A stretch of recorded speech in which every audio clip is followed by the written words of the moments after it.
Now, after months of talks, a deal has finally been done, which aims to restructure Tasmania's forestry industry.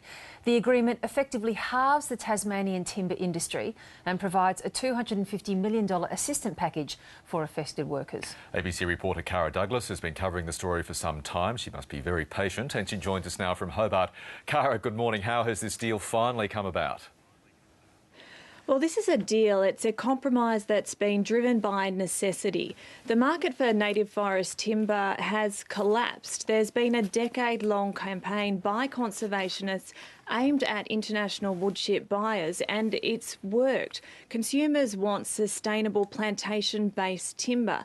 So if you add to that the global financial crisis, Tasmania's timber industry is on its knees. So 12 months ago, this set of circumstances sent timber workers, conservationists and unions to the bargaining table.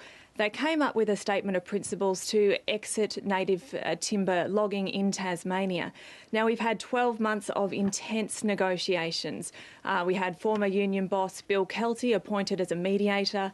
For the past 4 days, the Federal Environment Minister, Tony Burke, has been in Tasmania trying to seal this deal, and it's taken 2 days of negotiations by the Prime Minister herself to actually finally sign this off.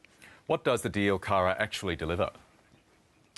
Well, it's a $276 million federal government deal. Now, as you said, it effectively halves Tasmania's native forest industry by removing about half the existing native timber contracts. So there's money there to compensate workers and contractors who have been forced to leave the industry.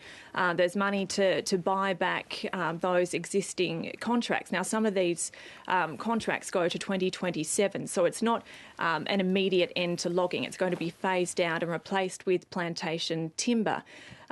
There's also $120 million over 15 years for regional economic development to create new jobs for the workers who have been displaced.